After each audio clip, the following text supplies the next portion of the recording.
할매, 지금 당장 도망쳐. 설날 아침이었습니다. 마을회관에서 떡국을 먹고 있었어요. 그때 옆집 만성 영감이 허겁지겁 뛰어들어왔습니다. 제 귀에 대고 속삭였어요. 그 말을 듣는 순간 손에 들고 있던 숟가락을 떨어뜨렸습니다. 머릿속이 하얘졌어요. 만성 영감이 제 손목을 잡아 끌었어요. 마을회관 뒷문으로 뛰쳐나갔습니다. 설날 아침, 대체 무슨 일이 벌어진 걸까요? 사연 시작 전 구독과 좋아요를 눌러주시면 그곳에 축복이 가득하시기를 바라겠습니다. 안녕하세요. 저는 신말순이라고 합니다. 올해로 76이 됐어요. 평생을 과수원 일구며 살아왔는데 하루아침에 제 존재가 지워지는 기분을 느낄 줄은 몰랐습니다. 가장 가까운 사람에게 배신당하고 미치광이 취급받고 죽을 뻔한 이야기. 제 기막힌 사연을 한번 들어봐 주시겠어요?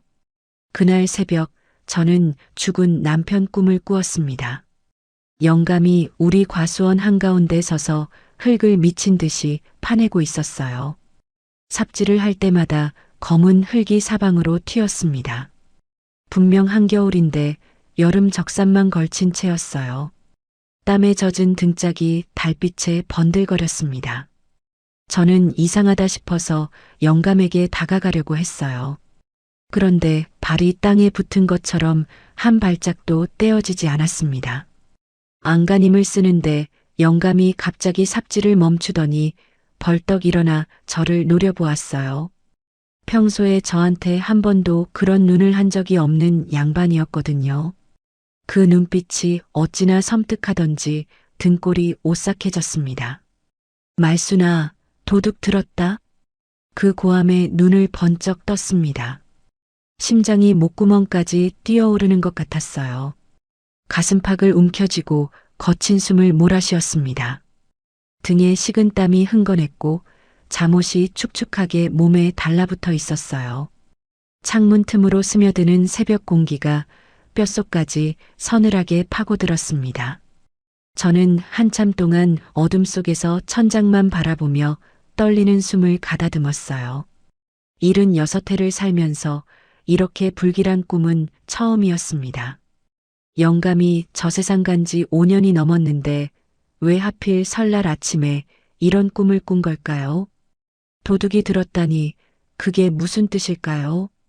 가슴 한쪽이 싸하게 내려앉는 느낌을 떨칠 수가 없었어요. 억지로 몸을 일으켜 부엌으로 갔습니다. 목이 바짝 타서 물이라도 한 잔 마셔야 할 것 같았어요. 그런데 냉장고 문을 열고 저는 그 자리에서 얼어붙고 말았습니다. 김치통이 보이지 않았어요. 분명 어제 저녁에 배추김치를 꺼내 먹었거든요. 시원하게 익은 김치를 밥 위에 얹어서 먹었던 기억이 또렷했습니다. 위 칸, 아래 칸, 문짝 선반까지 살펴도 눈에 들어오지 않았어요. 5분 동안 멍하니 서 있었습니다. 손끝이 차갑게 식어가는 것도 모른 채로요. 내가 진짜 노망이 났나? 중얼거리는 제 목소리가 텅 빈 부엌에 쓸쓸하게 울렸습니다. 머릿속에 지우개가 들어있는 것 같았어요. 무언가가 조금씩 지워지고 있는 느낌, 그게 무엇보다 무서웠습니다. 딸내미가 요즘 자꾸 치매 초기 증상이라고 했던 말이 떠올랐어요. 그때마다 펄쩍 뛰었지만 혼자 있을 때면 정말 그런 건 아닌지 겁이 덜컥 났습니다. 김치통은 결국 싱크대 위에 있었어요. 제가 어젯밤에 꺼내놓고 안 넣었던 거였습니다.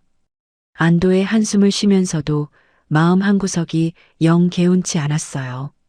아침 8시쯤 마당에 차 소리가 들렸습니다.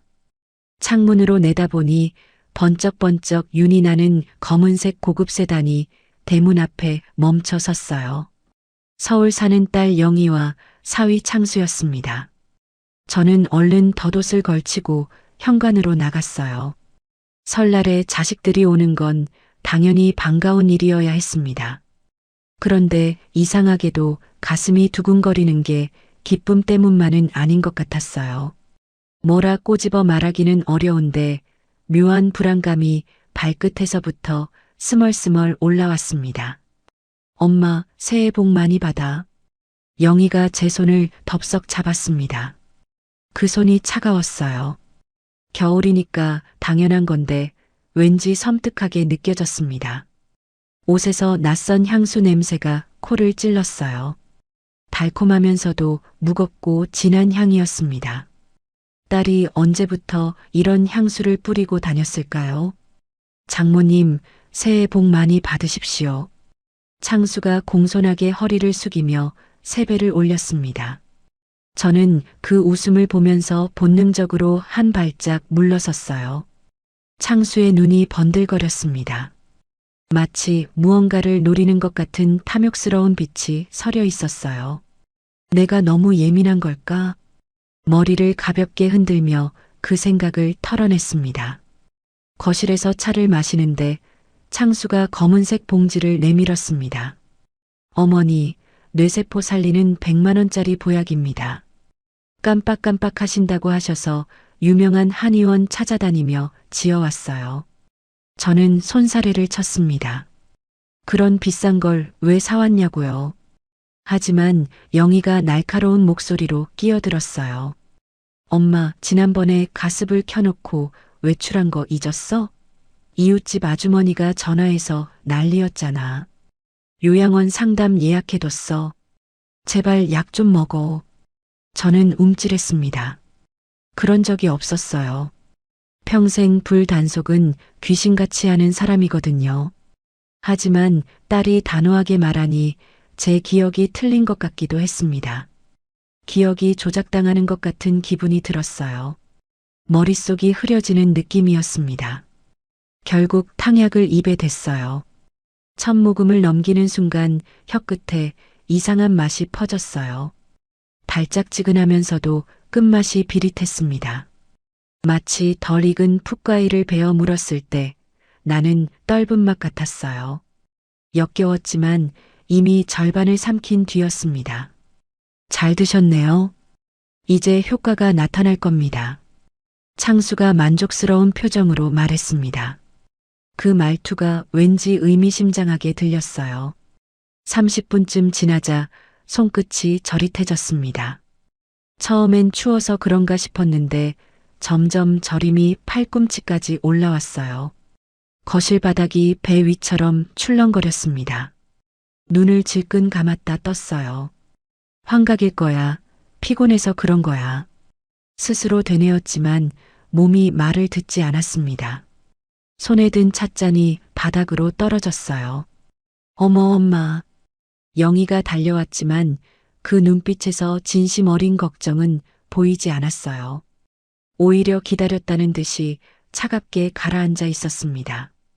화장실에 들어갔다가 저는 충격적인 것을 발견했어요. 변기 물탱크 뒤에 빈 소주병 3개가 숨겨져 있었습니다. 저는 평생 술을 한 방울도 안 마셔요. 영감이 살아있을 때도 제사상에서 입술만 대는 신용을 했을 뿐이에요. 누군가 제가 알코올에 의존하는 노인인 것처럼 꾸며놓은 거였습니다. 등골이 서늘해졌어요. 소주병을 쥔 채 바닥에 주저앉았습니다. 내가 밤새 나도 모르게 술을 마셨나? 그럴 리가 없는데요. 제 뺨을 3개 때렸어요. 찰싹 소리와 함께 뺨이 얼얼해졌습니다. 정신을 차리려 했지만 머릿속이 자꾸 안개처럼 흐려졌어요. 화장실에서 나오는데 안방에서 창수 목소리가 들렸습니다. 전화를 하는 것 같았어요. 발소리를 죽이고 살금살금 문 앞에 섰습니다. 네, 변호사님. 서류는 완벽해요. 오늘 동네 사람들 앞에서 쇼 한번 하고 바로 입원시킵니다. 걱정 마세요. 심장이 쿵 하고 내려앉았습니다. 머릿속이 하얘지는 것 같았어요. 제가 무심코 발을 옮기는 바람에 낡은 마루가 삐걱거렸습니다. 창수가 문을 열었어요. 당혹감이 스쳤지만 금세 사람 좋은 미소를 지었습니다. 어머니, 화장실 다녀오셨어요? 저는 대답하지 못했습니다. 입술이 바짝 말라붙어 혀가 움직이지 않았어요.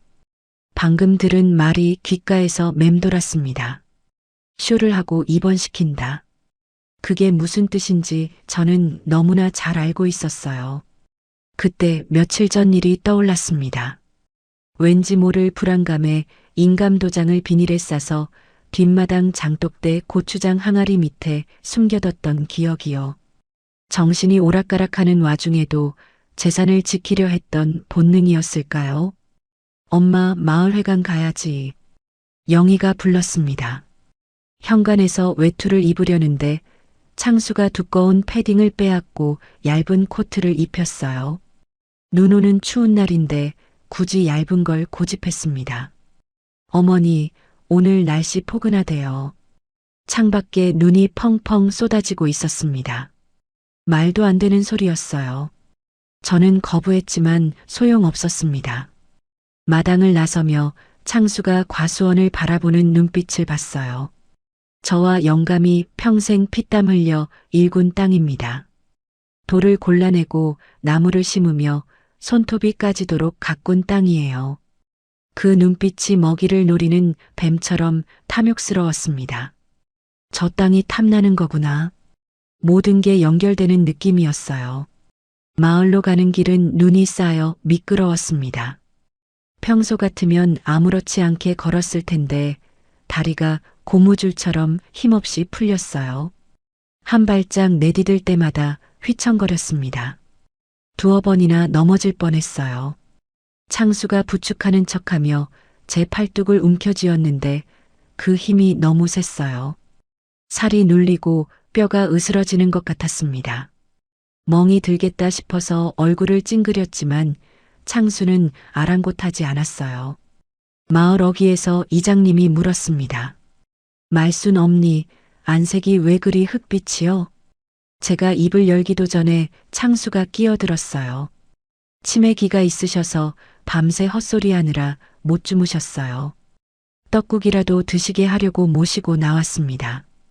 이장님이 고개를 끄덕였어요. 아이고, 효자네. 장모님 복이 많으셔. 저는 소리 지르고 싶었습니다. 저 사람 말 믿지 마세요. 저는 치매가 아니에요. 제발요. 하지만 혀가 굳어서 소리가 나오지 않았어요. 답답함에 눈물이 핑 돌았습니다. 목구멍이 막히는 것 같았어요. 마을회관이 보이기 시작했을 때 저는 이상한 것을 발견했어요. 마을 입구 쪽에 낯선 검은색 승합차가 시동을 켠 채 대기하고 있었습니다. 문신한 건장한 남자가 차 밖에서 담배를 피우며 우리 쪽을 뚫어지게 쳐다보고 있었어요. 저게 뭐지? 소름이 등줄기를 타고 올라왔습니다. 마을회관 앞에서 전봇대가 뱀처럼 휘어지는 환각을 보았어요. 저를 덮치는 것 같았습니다. 비명을 지르려는 순간 창수가 제 팔을 더 세게 움켜쥐었어요. 걱정하는 척하는 목소리였지만 눈은 웃고 있었습니다. 사냥감이 덫에 걸리기를 기다리는 사냥꾼처럼요. 저는 그 순간 깨달았습니다. 오늘 무슨 일이 벌어질 거라는 것을요. 그리고 저는 혼자서 그것을 막아야 한다는 것을요. 떨리는 다리로 마을회관 계단을 올랐습니다. 안에서 사람들의 왁자지껄한 웃음소리가 들렸어요. 그 소리가 갑자기 귀를 찢는 비명처럼 들렸습니다. 설날 아침 마을회관 문을 여는 순간 제 인생에서 가장 길고 험한 하루가 시작되었습니다.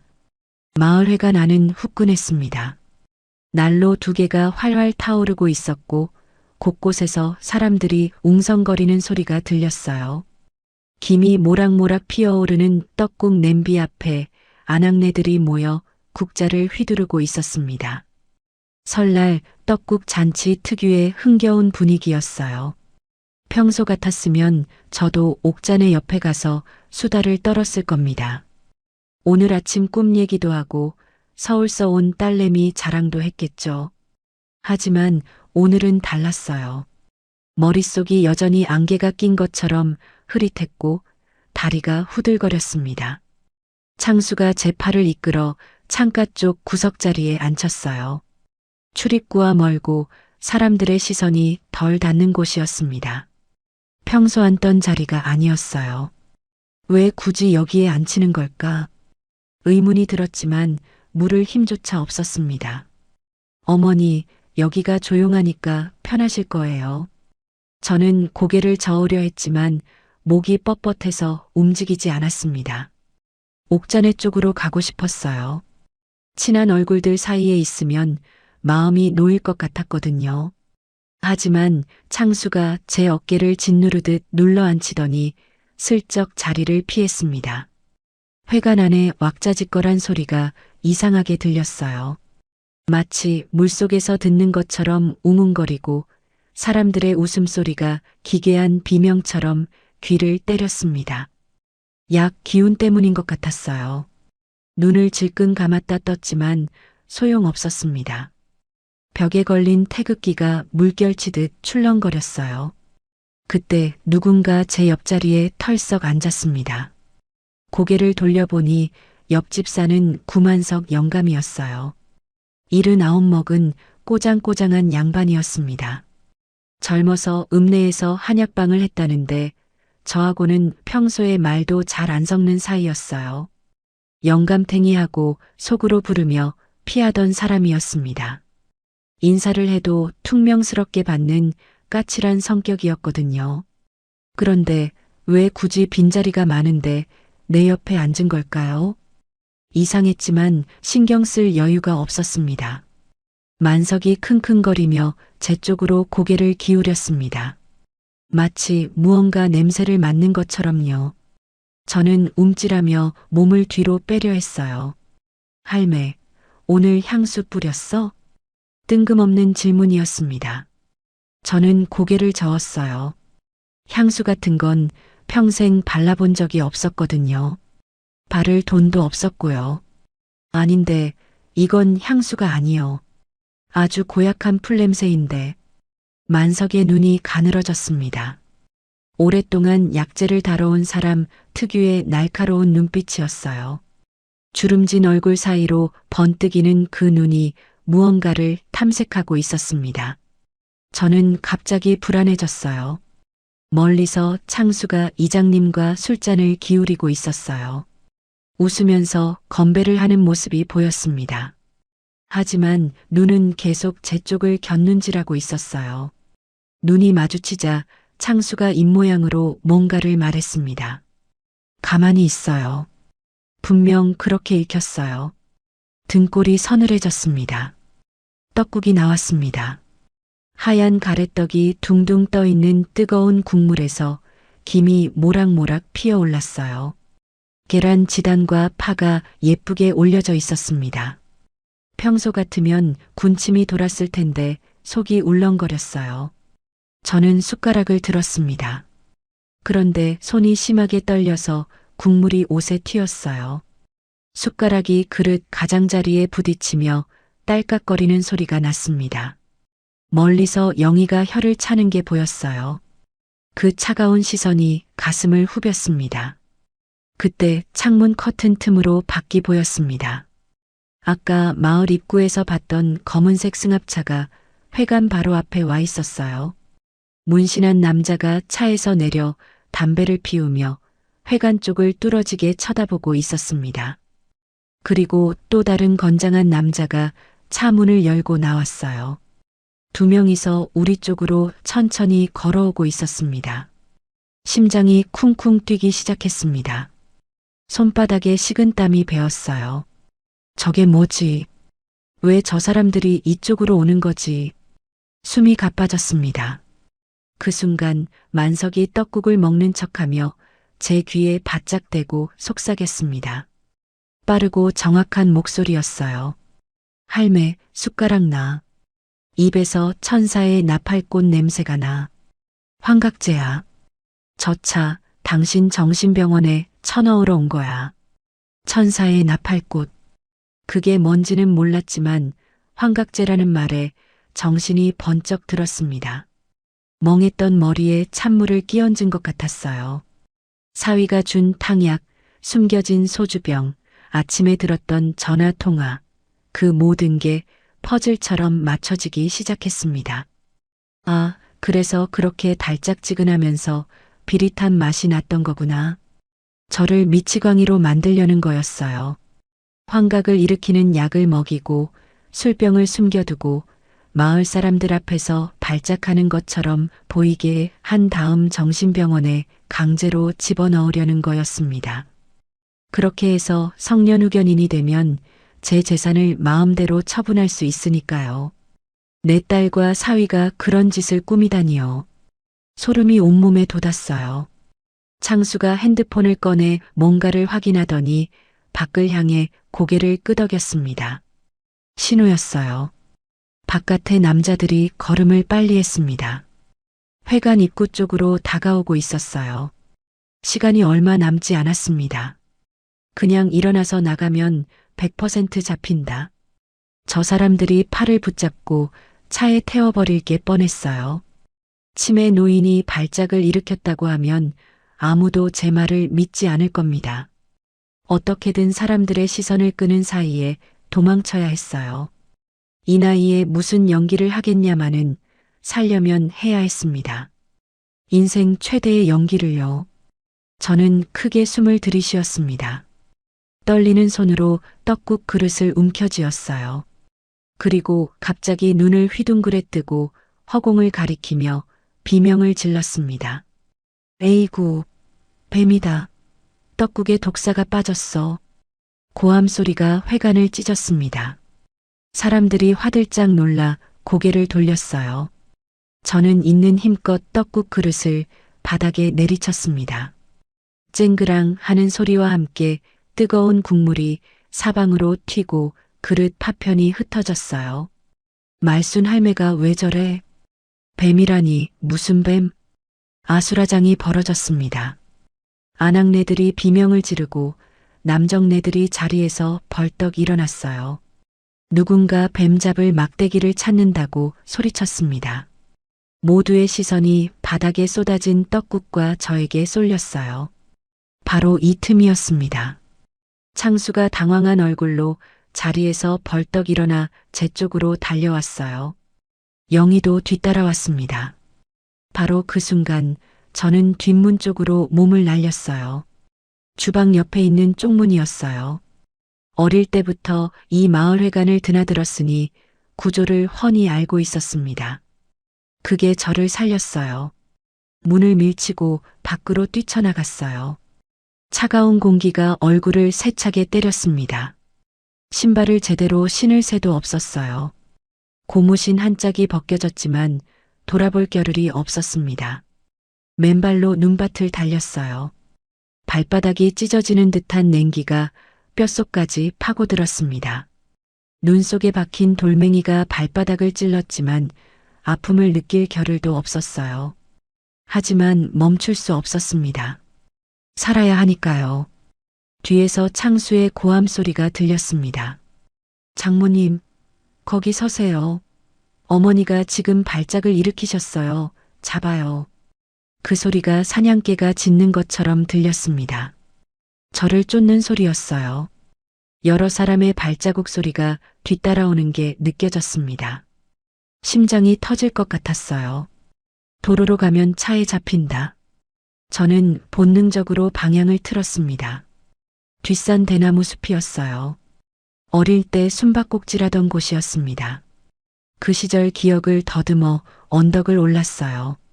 눈 쌓인 산길은 미끄러웠습니다. 여러 번 손으로 땅을 짚으며 기어 올라야 했어요. 다리가 후들거렸습니다. 약 기운 때문에 시야가 자꾸 흔들렸어요. 나무가 2개로 보였다가 3개로 보였습니다. 두세 번 비틀거렸고 한 번은 눈 쌓인 바닥에 무릎을 꿇었어요. 손바닥에 얼음장 같은 냉기가 전해졌습니다. 그래도 다시 일어났어요. 멈추면 끝이니까요. 뒤에서 발자국 소리가 점점 가까워지는 것 같았습니다. 대나무 숲에 들어서자 바람 소리가 으스스하게 울렸습니다. 빽빽한 대나무 사이로 몸을 숨겼어요. 차가운 대나무 줄기가 등에 닿았습니다. 싸늘한 감촉이 정신을 번쩍 들게 했어요. 숨을 죽이고 귀를 기울였어요. 거친 숨소리가 너무 커서 들킬 것 같았습니다. 손으로 입을 틀어막았어요. 멀리서 사람들의 고함 소리가 들렸습니다. 저를 찾는 소리였어요. 어머님, 어디 계세요? 창수의 목소리였습니다. 달콤하게 포장된 그 목소리가 이제는 악마의 속삭임처럼 들렸어요. 저는 입을 틀어막고 소리 죽여 울었습니다. 어깨가 들썩거렸지만 소리는 낼 수 없었어요. 76해를 살면서 이렇게 무서운 적은 처음이었습니다. 내 핏줄이 내가 뼈가루 되도록 키운 자식이 나를 잡으러 오고 있다니요. 젖먹이 때 밤새 안고 걸어다니며 재웠던 딸이에요. 학교 보내려고 새벽마다 콩나물 장사를 했던 딸이에요. 그 딸이 지금 엄마를 정신병원에 쳐넣으려 하고 있었습니다. 눈물이 볼을 타고 흘러내렸지만 닦을 겨를도 없었어요. 추위가 온몸을 파고들었어요.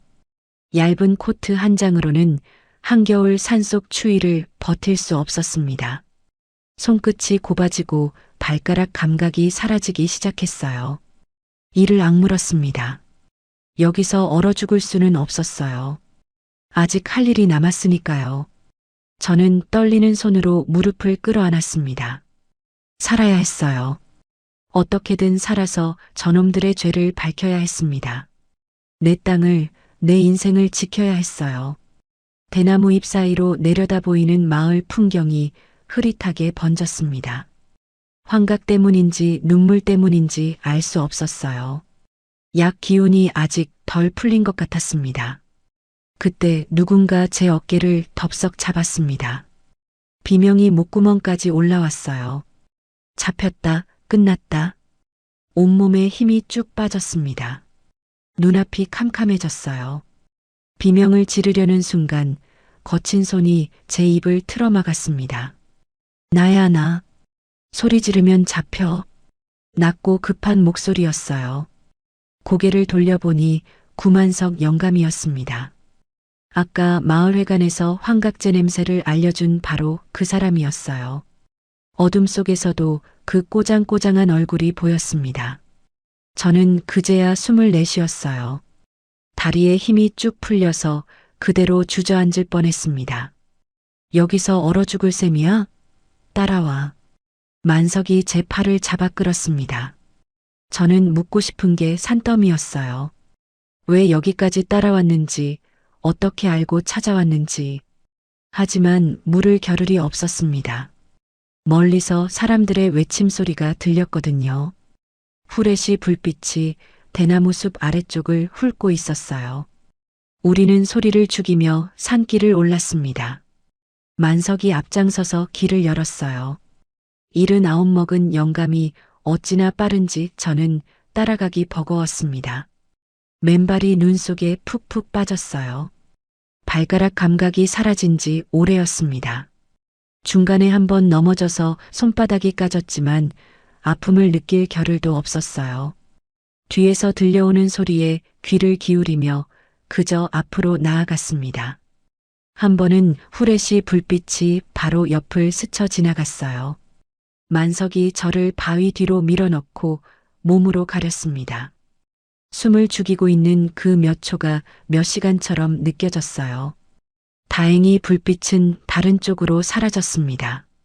15분쯤 걸었을까요? 산 중턱에 비닐하우스 하나가 나타났습니다.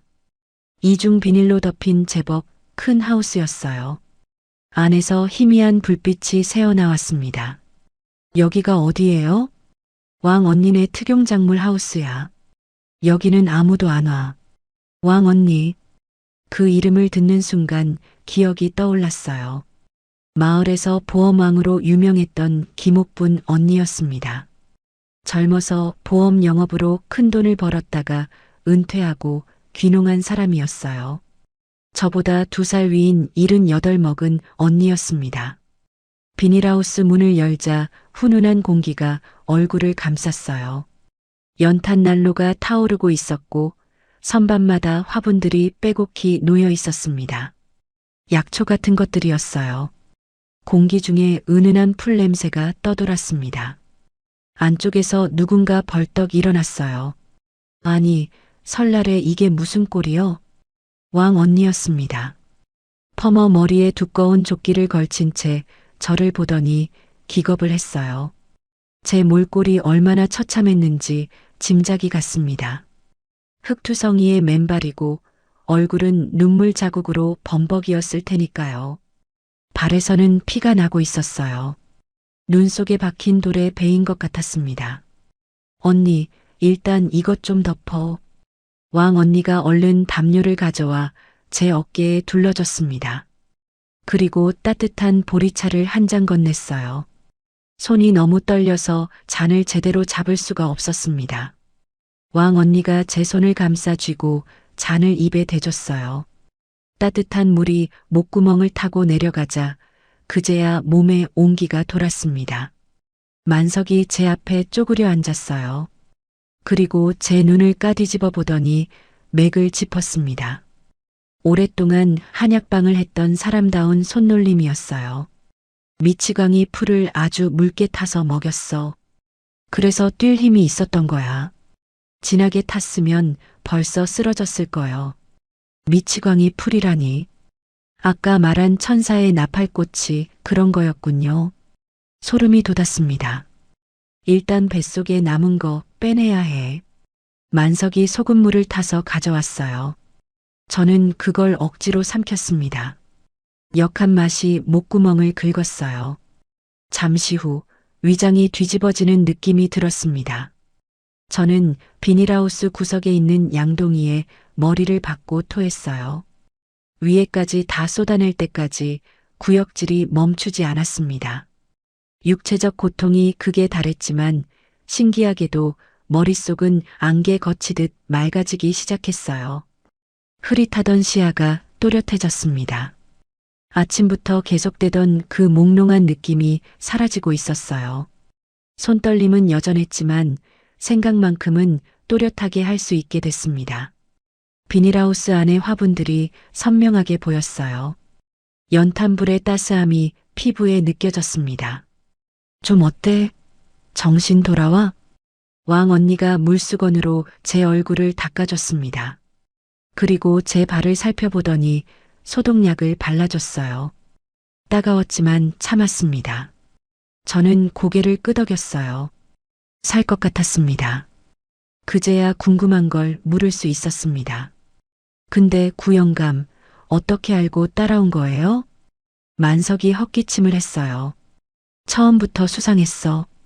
사위놈이 아침에 마을회관 들어오면서 밖에 차 대기시키는 거 봤거든. 사설 구급차였어.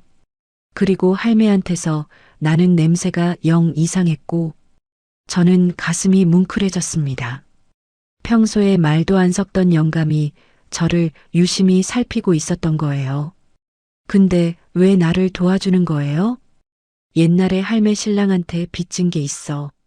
만석이 툭 내뱉었습니다. 젊은 시절에 사업이 망해서 죽으려고 할 때 제 남편이 보증을 서줘서 살아났다고 했어요. 다들 외면할 때 손을 내밀어준 유일한 사람이었다고요. 그 은혜를 아직 못 갚았다고 했습니다. 평소에 퉁명스럽게 굴었던 건 멋쩍어서 그랬던 거래요. 저는 영감 몰래 눈물을 닦았습니다. 영감이 무뚝뚝한 얼굴로 고개를 돌렸어요. 자, 울긴. 울 시간에 증거를 찾아야지. 왕 언니가 구석에서 구형 노트북을 꺼내왔어요. 그리고 제 주민번호를 물었습니다. 평소에 보험 관리 때문에 공인인증서를 맡겨둔 게 있었거든요. 왕 언니가 능숙하게 키보드를 두드렸어요. 세상에. 잠시 후 왕 언니의 얼굴이 굳어졌습니다. 눈이 휘둥그레졌어요. 말순아, 이것 좀 봐. 화면을 보는 순간 저는 숨이 멎는 줄 알았어요. 최근 한 달 새 제 이름으로 보험이 5개나 가입되어 있었습니다. 요양병원 입원 일당, 치매 간병비, 후견인 배상 책임. 하나같이 수상한 것들이었어요. 보험료는 제 통장에서 자동이체로 빠져나가고 있었습니다. 제가 모르는 사이에요. 그리고 수익자는 전부 법정 대리인으로 지정되어 있었습니다. 사위 창수 이름이었어요. 이 도둑놈들이 내 명의로 보험을 5개나 들어놨네. 왕 언니가 이를 갈았습니다. 보험왕 출신답게 뭐가 뭔지 한눈에 파악한 거예요. 왕 언니 말로는 이런 식으로 보험을 들어놓고 입원시키면 매달 수백만 원씩 보험금이 나온다고 했어요. 그것도 수년간요. 더 있어. 왕 언니가 다른 사이트에 접속했어요. 법원 등기 조회 화면이었습니다. 제 과수원에 대한 처분 금지 가처분 신청 서류가 접수 대기 중이었어요. 재산을 묶어놓고 팔아치우려는 수작이었습니다. 제 땅이 곧 개발 예정지로 묶인다는 소문이 있었거든요.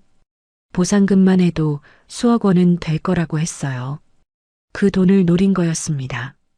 저는 가슴을 쥐어뜯었습니다. 돈 때문에, 그 땅 때문에 친엄마를 미치광이로 만들려 했던 거예요. 콩나물 장사하면서 손톱이 까지도록 키운 딸이에요. 가난해서 맛있는 것 못 먹여도 늘 미안해하던 엄마를요. 영희가, 내 딸이 이런 짓을 했어. 목소리가 떨렸습니다. 울음이 터져 나왔어요. 70년 인생이 송두리째 부정당하는 느낌이었습니다. 왕 언니가 제 등을 쓸어줬어요. 울어. 실컷 울고 정신 차려. 우리가 도와줄 테니까. 한참을 울었습니다. 눈물이 마를 때까지 울고 나니 이상하게 마음이 단단해졌어요. 슬픔이 분노로 바뀌는 느낌이었습니다. 경찰에 신고하면 안 돼요? 제가 물었어요. 만석이 고개를 저었습니다. 증거가 부족해. 약 성분 검사 결과도 없고 지금 신고하면 치매 노인 헛소리 취급받고 다시 끌려가. 그럼 어떡해요? 호랑이 굴에 들어가야 호랑이를 잡지. 왕 언니가 눈을 반짝였어요. 뭔가 계획이 있는 눈빛이었습니다. 만석도 고개를 끄덕였어요. 사위놈이 직접 자기 입으로 범행을 인정하게 만들어야 해. 그리고 그걸 증거로 남겨야 하고. 어떻게요? 내가 방법을 알아. 언니만 믿어. 왕 언니가 핸드폰을 꺼내 뭔가를 확인했어요. 그러더니 만석에게 뭔가를 속삭였습니다. 만석이 고개를 끄덕이며 비닐하우스를 나갔어요. 읍내 후배 약사한테 아침에 제가 토한 것과 남은 탕약 봉지를 보내서 성분 분석을 의뢰한다고 했어요. 법적 효력 갖추려면 전문가 소견이 필요해. 왕 언니의 목소리에 힘이 실렸습니다. 저는 그 눈빛을 보며 작은 희망을 느꼈어요. 혼자가 아니라는 게 이렇게 든든할 줄 몰랐습니다. 그때 왕 언니 핸드폰에서 알림음이 울렸어요. 마을 단톡방이었습니다. 왕 언니가 화면을 보여줬어요. 창수가 올린 글이었습니다. 어머니가 치매 증세로 실종되셨습니다. 날이 추워 걱정입니다. 보시는 분 연락 주세요. 그 밑에 마을 사람들이 아이고 효자네. 어디 갔을까? 빨리 찾아야 할 텐데 하며 댓글을 달고 있었어요. 저는 그걸 보며 이를 악물었습니다. 효자 코스프레를 하고 있었어요. 속이 뒤집어졌습니다.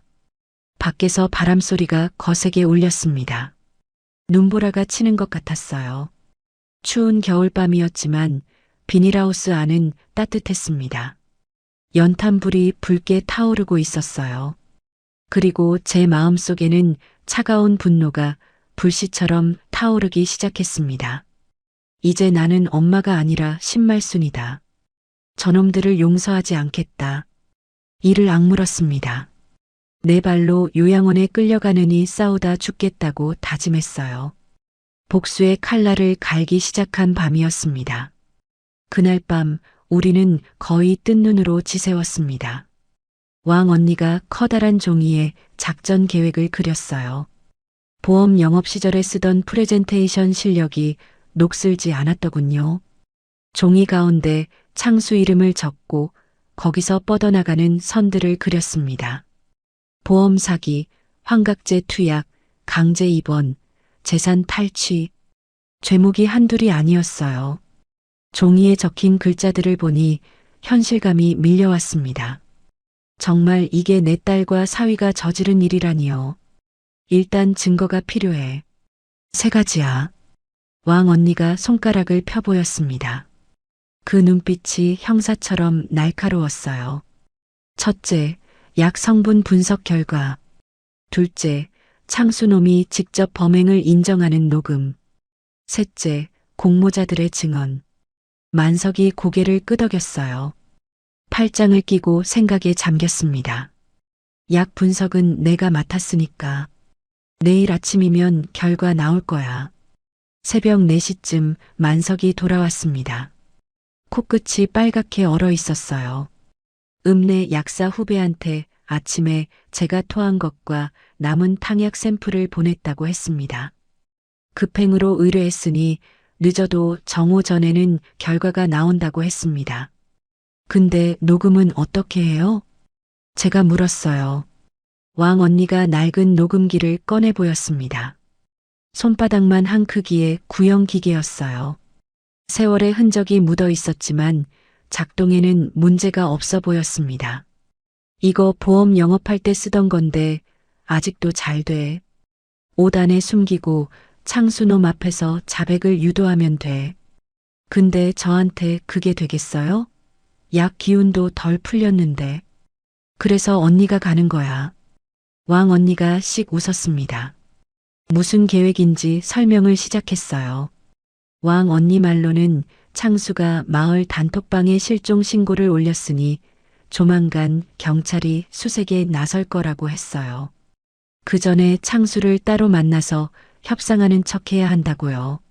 제가 숨어 있는 곳을 안다고 접근한 뒤 적당히 구슬려서 범행 동기와 계획을 털어놓게 만드는 거였습니다. 언니가 보험 영업할 때 별별 사람 다 만나봤잖아. 사기꾼, 협잡꾼, 도둑놈. 저런 욕심쟁이들 구슬리는 건 식은 죽 먹기야. 왕 언니가 자신만만하게 말했어요. 그 눈빛에서 젊은 시절 보험왕의 카리스마가 느껴졌습니다. 근데 창수놈이 그렇게 쉽게 입을 열겠어요? 욕심쟁이는 욕심으로 낚는 거야. 왕 언니가 눈을 가늘게 떴어요. 내가 슬쩍 말을 흘리는 거지. 말순이가 어디 숨어 있는지 아는데 찾아주면 뭘 줄 거냐고. 그 과수원 땅 개발되면 얼마나 나오는지 알거든. 적당히 배분하자고 하면 욕심에 눈이 멀어서 뭔 소리든 할 거야. 위험한 작전이었습니다. 하지만 달리 방법이 없었어요. 저는 왕 언니 손을 꼭 잡았습니다. 언니, 위험하면 그냥 빠져나와요. 절대 무리하지 말고. 걱정 마. 언니가 평생 사기꾼들 상대해 봤는데 저런 애송이한테 당하겠어? 왕 언니의 눈빛이 단단했어요. 보험왕 시절에 그 독한 눈빛이 살아있었습니다. 동이틀 무렵 왕 언니가 비닐하우스를 나섰습니다. 저는 가슴이 조마조마했어요. 만약 들키면 어떡하지? 창수놈이 폭력을 휘두르면 어떡하지? 온갖 걱정이 머릿속을 휘저었습니다. 비닐하우스 문이 닫히고 왕 언니의 발자국 소리가 멀어져 갔어요. 저는 손을 꼭 쥐고 기도했습니다. 만석이 제 옆에 앉았어요. 연탄불을 살피며 말했습니다. 걱정해봤자 소용없어. 옥분이가 그렇게 만만한 사람이 아니야. 그래도요. 할매, 그 마음 알아. 근데 지금 할매가 해야 할 일이 있어. 만석이 종이 한 장을 내밀었습니다. 거기에는 날짜별로 뭔가가 적혀 있었어요. 달력처럼 칸이 나뉘어 있었습니다. 이게 뭐예요? 할매가 최근 3개월 동안 이상하다고 느꼈던 일들을 전부 적어봐. 기억나는 대로. 날짜랑 상황을 최대한 자세하게. 저는 펜을 들었습니다. 그리고 천천히 기억을 더듬기 시작했어요. 약 기운이 빠지니까 머리가 맑아져서 생각보다 많은 것들이 떠올랐습니다. 처음 이상한 일은 3달 전쯤이었습니다. 서울서 영희가 갑자기 내려왔어요. 명절도 아닌데 뜬금없이요. 그때 서류 몇 장에 도장을 찍어달라고 했었습니다. 뭐냐고 물으니까 세금 관련 거라고 했어요. 저는 아무 의심 없이 찍어줬습니다. 딸이 하자는 건데 뭘 의심하겠어요. 그 다음은 2달 전이었어요. 창수가 갑자기 건강검진을 시켜준다며 병원에 데려갔습니다. 치매 검사를 한다고 했어요. 저는 멀쩡한데 뭔 검사냐고 했지만 효도하는 거라고 우겼습니다. 검사 결과는 정상이었는데도 창수는 뭔가 찜찜하다는 표정을 지었어요. 지금 생각하면 정상이 나와서 실망했던 거겠죠. 1달 전에는 더 이상한 일이 있었습니다. 새벽에 물 마시러 나왔다가 부엌에서 영희를 봤어요. 뭔가를 찬장 깊숙이 넣고 있었습니다. 뭐냐고 물으니까 건강식품이라고 했어요. 그때 영희 얼굴이 살짝 굳었던 게 기억납니다. 그때부터 아침마다 영희가 탕약 같은 걸 끓여서 먹였어요. 엄마 몸에 좋다면서요. 저는 딸이 해주는 거니까 감사하게 받아 먹었습니다. 그런데 그때부터 저는 자꾸 깜빡하기 시작했어요. 물건 둔 곳을 잊어버리고 가습을 끄는 걸 깜빡하고요. 적다 보니 소름이 돋았습니다. 퍼즐 조각들이 맞춰지는 느낌이었어요. 저를 치매 환자로 만들기 위한 치밀한 계획이었습니다. 3달 전부터 착착 준비해 온 거예요. 서류에 도장 찍게 한 건 아마 위임장이나 후견인 관련 서류였을 겁니다. 치매 검사를 한 건 진단서를 미리 받아두려던 거였고요. 영희가 내 딸이 3달 전부터 이걸 계획했어요. 목소리가 떨렸습니다. 배신감이 칼처럼 가슴을 찔렀어요. 어떻게 엄마한테 이럴 수 있지. 10달 뱃속에 품고 전 물려 키우고 배고파도 딸 먼저 먹였는데 그 딸이 나를 이렇게 만들었어요. 오전 10시쯤 왕 언니한테서 연락이 왔습니다. 만석이 핸드폰으로 통화를 받았어요. 저는 옆에서 숨죽이며 들었습니다. 만석의 표정 변화를 살피며 손에 땀을 쥐었어요. 통화가 끝나고 만석의 얼굴이 밝아졌어요. 됐어. 녹음 성공이야. 저는 2 손을 모아 하늘에 감사했습니다. 왕 언니가 해낸 거예요. 가슴을 짓누르던 무게가 한결 가벼워지는 느낌이었습니다. 1시간 후 왕 언니가 비닐하우스로 돌아왔습니다. 머리에 눈이 수북이 쌓여 있었어요. 하지만 얼굴에 승리의 미소가 번져 있었습니다. 녹음기를 흔들어 보였어요. 다 들어있어. 창수놈이 제 입으로 다 풀었어. 왕 언니가 의기양양하게 말했어요. 저는 왕 언니를 꼭 껴안았습니다. 고마워서 눈물이 났어요. 왕 언니가 녹음기를 재생했습니다. 지직거리는 소리 사이로 창수의 목소리가 흘러나왔어요. 저는 숨을 죽이고 들었습니다. 장모님 땅이 도로 개발에 포함되면 보상금만 15억은 나옵니다. 거기다 보험금까지. 일단 입원시키면 후견인으로서 다 처분할 수 있어요. 아줌니가 위치 알려주면 5천만 원 드릴게요. 제 손이 부들부들 떨렸습니다. 15억이요. 그 돈 때문에 친엄마를 미치광이로 만들려 한 거예요. 5천만 원이면 제보비로 주겠다고요. 제 인생이 5천만 원짜리란 말이에요. 분노가 치밀어 올랐습니다. 이가 갈렸어요. 더 있어. 왕 언니가 녹음기를 계속 재생했어요. 약은 인터넷에서 구했어요. 천사의 나팔꽃 추출물인데 소량이면 환각만 일으키고 증거가 안 남아요. 3개월 동안 조금씩 먹였더니 확실히 기억력이 떨어지더라고요. 저는 눈물이 쏟아졌습니다. 3개월이요. 3달 동안 제 딸이 제 밥에 독을 탔어요. 매일 효도한다며 끓여준 그 탕약이 전부 독이었습니다. 엄마 건강 챙긴다며 웃던 그 얼굴 뒤에 이런 흉계가 숨어 있었던 거예요. 가슴이 찢어지는 것 같았습니다. 왕 언니가 제 등을 쓸어줬어요. 울어도 돼. 근데 너무 오래 울지는 마. 아직 할 일이 남았으니까. 저는 눈물을 훔쳤습니다. 맞아요. 지금은 울 때가 아니었어요. 복수해야 할 때였습니다. 이 정도면 증거로 충분해. 경찰에 가도 돼. 만석이 말했어요. 하지만 왕 언니가 고개를 저었습니다. 표정이 심각해졌어요. 아직이야. 마지막 한 가지가 더 필요해. 뭔데요? 공모자 증언. 저 검은 승합차 운전한 놈들 말이야. 걔들이 뭘 알고 있는지 확인해야 해. 왕 언니 말이 맞았습니다. 창수 혼자 이런 짓을 꾸몄을 리 없었어요. 분명 뒤에 누군가 더 있을 거였습니다. 사설 구급차를 대기시키고 서류를 만들고 요양병원까지 연결하려면 혼자 힘으로는 불가능하니까요. 저놈들이 어디서 왔는지, 누가 불렀는지, 돈은 얼마 받기로 했는지, 그걸 알아내야 해. 만석이 말했어요. 정오가 되자 만석에게도 연락이 왔어요. 약 성분 분석 결과였습니다. 만석이 결과지를 받아들고 눈을 가늘게 떴어요.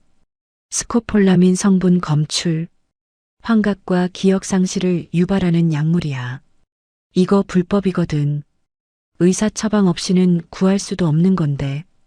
그럼 창수놈이 어디서 구한 거예요? 그것도 알아내야지. 약 출처까지 밝히면 완벽한 증거가 돼. 증거가 하나 더 확보됐습니다.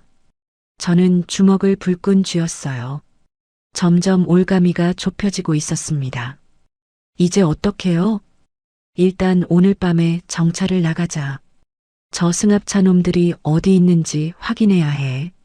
만석이 창밖을 내다봤어요. 눈은 그쳤지만 하늘이 흐렸습니다.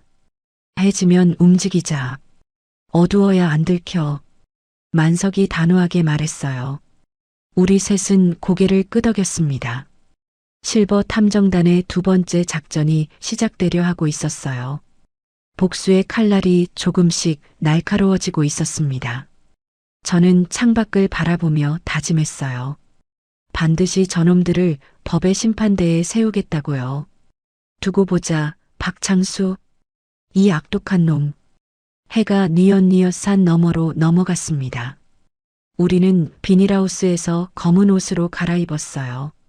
왕 언니가 미리 준비해 둔 것들이었습니다. 검정 패딩에 검정 바지, 검정 모자까지. 어둠 속에 녹아들기 위한 복장이었어요. 저는 거울에 비친 제 모습을 봤습니다. 꼭 첩보 영화에 나오는 사람 같았어요. 76 먹은 할매가 이런 짓을 하고 있다니 웃음이 나오려다 말았습니다. 만석이 손전등 대신 핸드폰 불빛을 쓰자고 했어요. 손전등은 너무 눈에 띄니까요. 왕 언니가 녹음기를 다시 점검했습니다. 배터리가 충분한지, 작동은 잘 되는지 꼼꼼히 살폈어요. 자, 작전 설명한다. 만석이 종이를 펼쳤어요. 마을 지도였습니다. 연필로 빼곡히 표시가 되어 있었어요. 손가락으로 한 지점을 가리켰습니다. 저 승합차가 마을 입구에서 사라진 뒤로 여기저기 수소문해 봤어. 읍내 여관에 묵고 있더라고. 왕 언니가 고개를 끄덕였습니다. 그 여관이면 내가 알아. 주인이 내 고등학교 동창이야. 거기 가서 놈들이 뭘 하는지, 누구랑 연락하는지 확인해야 해. 저는 긴장됐습니다. 76 먹은 늙은이가 정찰이라니요. 하지만 가만히 앉아서 당할 수는 없었어요. 이를 악물었습니다. 저녁 7시 우리는 비닐하우스를 나섰습니다. 눈이 그친 뒤라 길이 얼어붙어 미끄러웠어요. 달빛이 눈밭에 반사되어 생각보다 밝았습니다. 만석이 앞장서고 왕 언니가 제 팔을 잡아줬어요. 산길을 돌아 읍내로 향했습니다. 큰 길로 가면 눈에 띌 수 있으니까요. 가끔 차 소리가 들릴 때마다 나무 뒤에 숨었어요. 심장이 쿵쾅거렸습니다. 40분쯤 걸어서 읍내에 도착했습니다. 작은 시골 읍내였지만 설날 연휴라 그런지 거리에 사람들이 제법 있었어요. 음식점에서 새어나오는 불빛과 웃음소리가 정겹게 느껴졌습니다. 평범한 일상이 얼마나 소중한 건지 새삼 깨달았어요. 우리는 사람들 눈을 피해 골목길로 다녔습니다. 왕 언니가 길 안내를 했어요. 이 동네를 손바닥처럼 알고 있었습니다. 여관은 읍내 외곽에 있었습니다. 2층짜리 낡은 건물이었어요. 간판 글씨가 반쯤 벗겨져 있었고 외벽 페인트도 군데군데 떨어져 있었습니다. 창문에서 희미한 불빛이 새어나왔어요. 우리는 맞은편 폐가 담벼락 뒤에 숨었습니다. 허물어진 담 틈으로 여관 주차장이 한눈에 보이는 위치였어요. 그리고 그곳에 검은 승합차가 있었습니다. 마을회관 앞에서 봤던 바로 그 차였어요. 번호판까지 똑같았습니다. 찾았다. 심장이 쿵쿵 뛰기 시작했어요. 저거야. 저 차 맞아. 저는 속삭였어요. 손이 떨렸습니다. 만석이 고개를 끄덕였어요. 일단 기다려. 놈들이 나올 때까지. 우리는 웅크린 채 기다렸습니다. 추위가 뼛속까지 스며들었어요. 발가락이 곱아지는 것 같았습니다. 손도 시려서 호호 불어가며 녹였어요. 왕 언니가 주머니에서 핫팩을 꺼내 저한테 건넸습니다. 미리 챙겨온 거였어요. 고마웠습니다. 하지만 꾹 참았어요. 복수를 위해서라면 이 정도 추위쯤이야. 1시간쯤 지났을까요? 여관 문이 열리고 두 남자가 나왔습니다. 마을회관 앞에서 봤던 문신한 남자와 또 다른 덩치 큰 남자였어요. 둘 다 담배를 피우며 뭔가 이야기를 나누고 있었습니다. 좀 더 가까이 가서 들어야 해. 왕 언니가 속삭였어요. 저는 고개를 저었습니다. 위험했어요. 들키면 어떡해요. 하지만 왕 언니는 이미 움직이고 있었습니다. 담벼락을 따라 살금살금 이동했어요. 고양이처럼 소리 없이 움직이는 게 대단했습니다. 저와 만석도 뒤를 따랐어요. 심장이 목구멍까지 치밀어 올랐습니다. 여관 주차장 옆에 쓰레기통이 있었어요. 녹슨 철제 쓰레기통에서 음식물 썩는 냄새가 났습니다. 우리는 그 뒤에 숨었어요. 코를 틀어막고 참았습니다. 남자들의 목소리가 들렸어요. 바람이 불어오는 방향이라 다행히 또렷하게 들렸습니다. 아직도 못 찾았어? 늙은이 하나 못 잡아서 이게 뭐야? 산으로 도망쳤대요. 경찰이 수색 중인데 아직 소식 없고 사장님이 화나셨어. 빨리 처리 안 하면 우리 돈 못 받는다고. 사장님이라고요. 저는 귀를 쫑긋 세웠습니다. 창수 뒤에 또 다른 사람이 있는 거예요. 근데 형, 그 사위놈 말이야. 뭔가 이상해. 자기 장모 잡아달라고 하면서 우는 척 하는데 눈에 눈물이 하나도 없더라고. 당연하지. 돈 때문에 하는 짓인데 뭔 정이 있겠어. 우리도 돈 받으면 끝이야. 근데 그 마누라는 어떻게 된 거야? 친엄마잖아. 마누라가 더 독하대. 이혼 직전이라 위자료 뜯어내려고 사장님한테 협조하는 거래. 제 심장이 멈추는 것 같았습니다. 영희가요. 제 딸이 이혼 위자료 때문에 이러고 있었어요. 배신감이 2배로 밀려왔습니다. 근데 그 땅이 진짜 15억이나 해? 개발 들어가면 그 이상이래. 사장님이 직접 알아봤대잖아. 저는 주먹을 불끈 쥐었습니다. 역시 돈이었어요. 제 인생이 그놈들한테는 그냥 돈덩어리였던 거예요. 그때 문신한 남자의 핸드폰이 울렸습니다. 네, 박 사장님. 아, 네. 아직 못 찾았습니다. 네. 내일 다시 수색하라고요? 알겠습니다. 박 사장. 저는 그 이름을 머릿속에 새겼어요. 창수 뒤에 있는 사람. 이 모든 것의 배후. 아니, 창수 자체가 배우일 수도 있었습니다. 야, 사장님이 내일 직접 온대. 여기서 만나자고. 진짜요? 그 바쁜 사람이 돈이 걸린 일이니까. 그 땅 개발 정보를 사장님이 먼저 알아낸 거잖아. 자기 몫을 챙기려면 빨리 처리해야지. 저는 숨을 죽였습니다. 내일 그 박 사장이라는 사람이 온다고요. 그 사람까지 잡으면 조직 전체를 무너뜨릴 수 있어요. 남자들이 담배를 끄고 안으로 들어갔습니다. 여관 문이 닫히는 소리가 들렸어요. 우리는 조용히 그 자리를 빠져나왔습니다. 숨을 죽이며 담벼락을 따라 이동했어요. 골목길을 돌아 안전한 곳까지 이동한 뒤에야 숨을 내쉬었습니다. 가슴을 쓸어내렸어요. 들었지? 내일 그놈들 두목이 온대. 만석이 말했어요. 왕 언니가 고개를 끄덕였습니다. 박 사장이라. 어디서 많이 들어본 이름인데. 왕 언니가 고개를 갸웃거렸어요.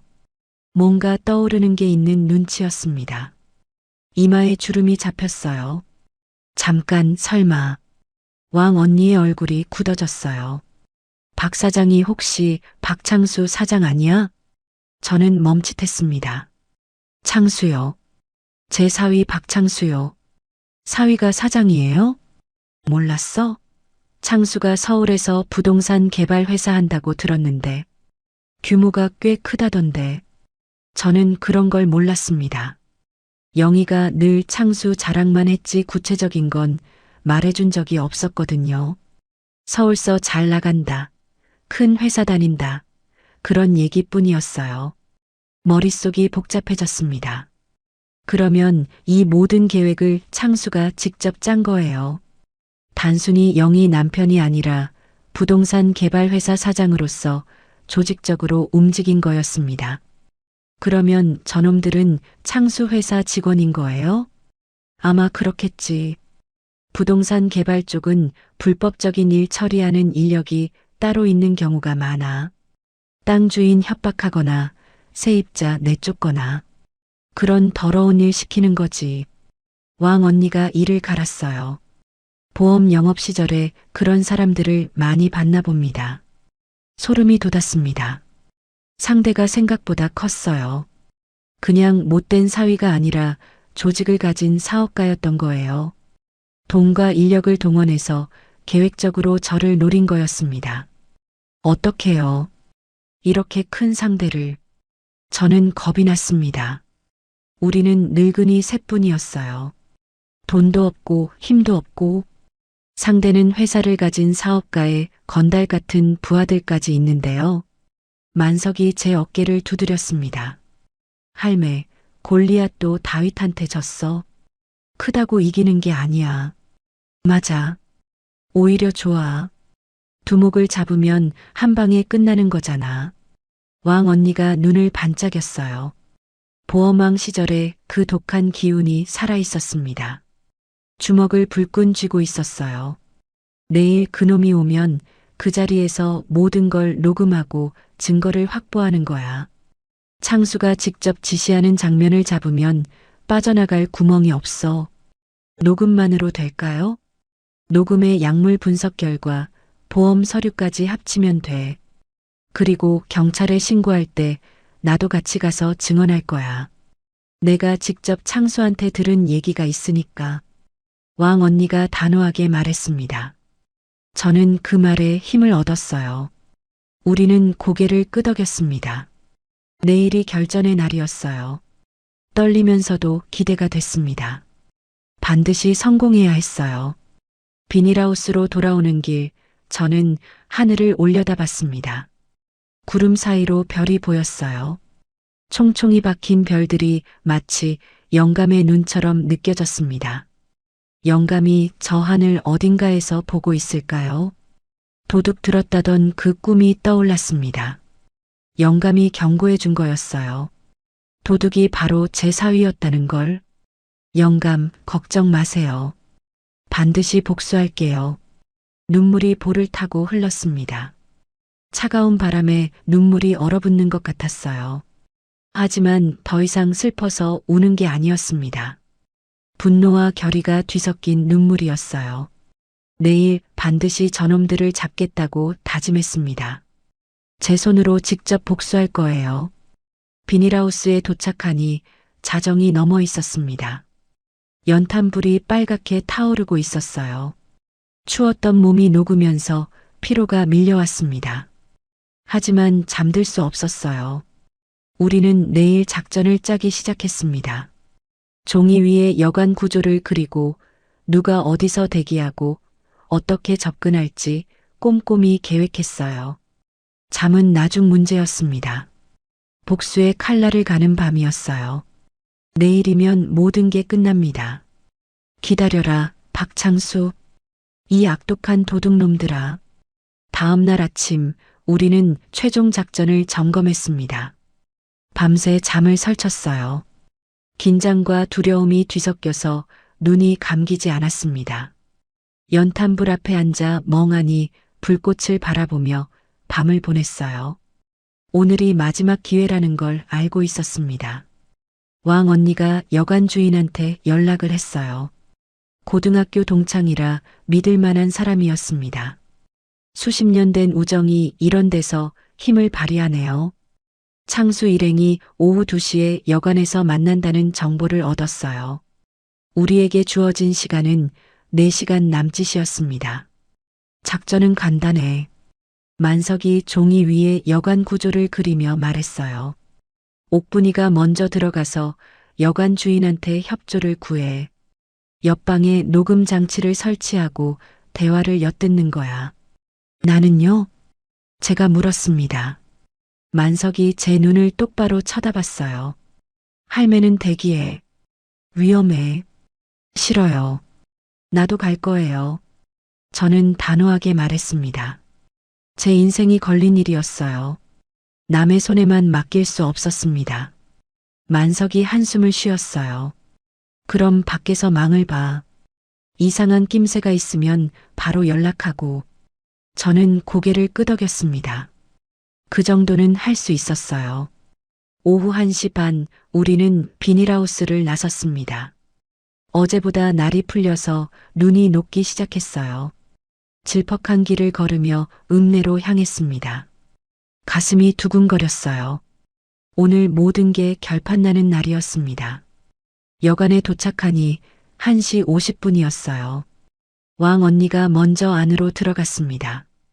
겉보기엔 그냥 손님처럼 자연스럽게요. 저와 만석은 맞은편 가게 앞에서 대기했어요. 담배 가게 처마 밑이라 눈에 잘 띄지 않는 곳이었습니다. 지나가는 사람들 틈에 섞여 있으면 눈에 띄지 않았어요.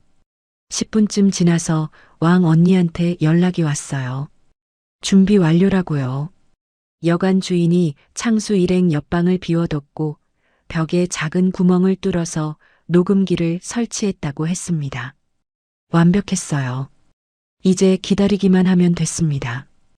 2시 정각 검은 승용차 한 대가 여관 앞에 섰습니다.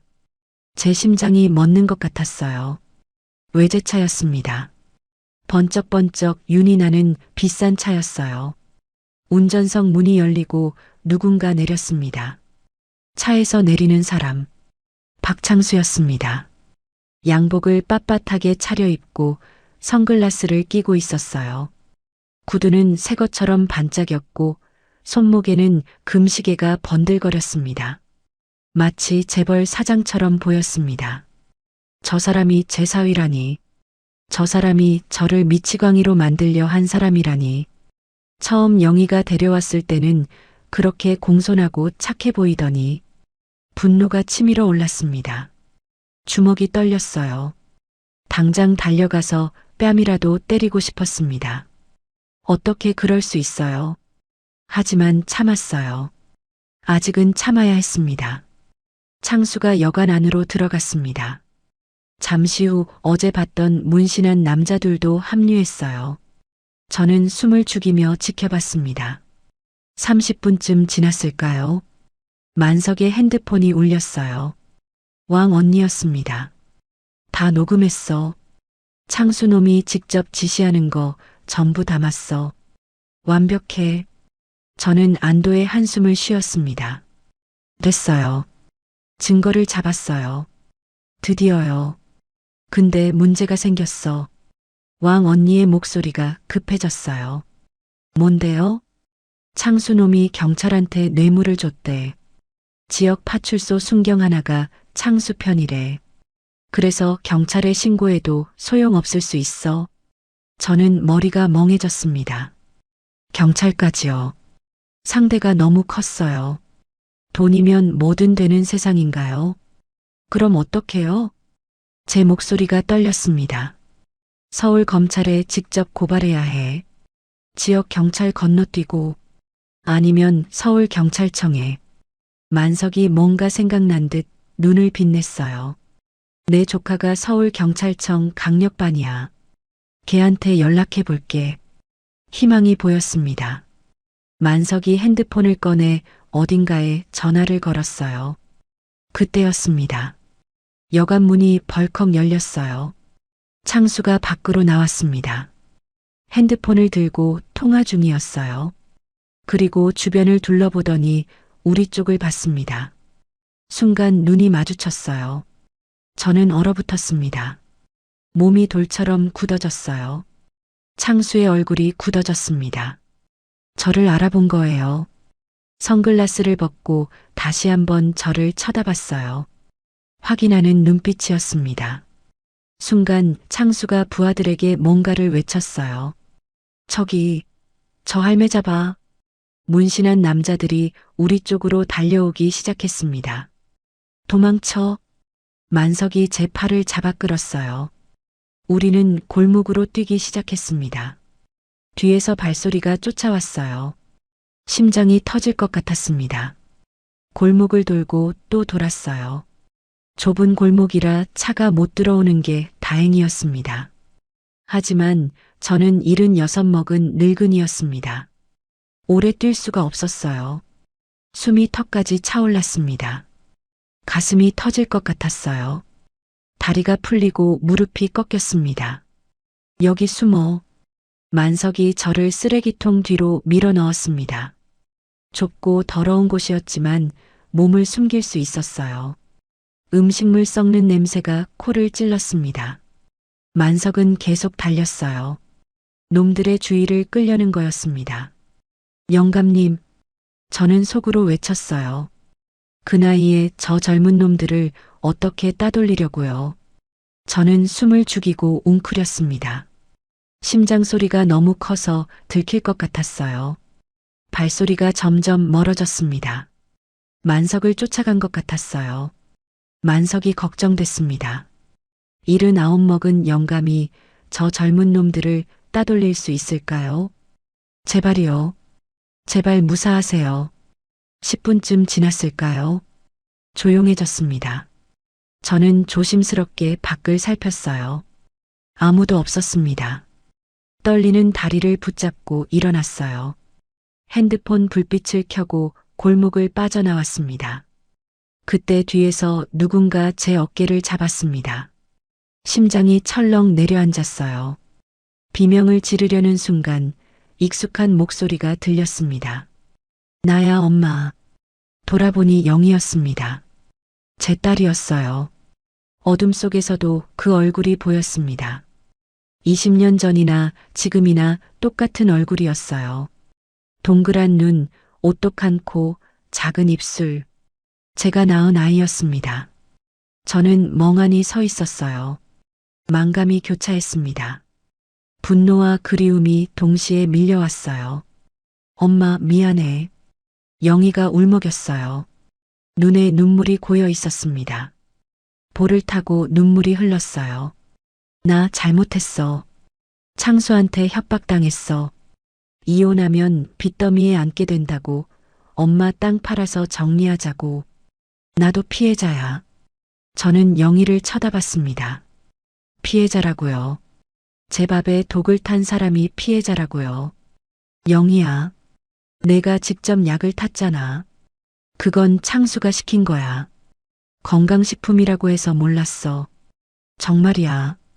영희가 제 손을 잡았어요. 차가운 손이었습니다. 엄마, 나랑 같이 가. 창수한테서 벗어나게 해줄게. 경찰에 같이 신고하자.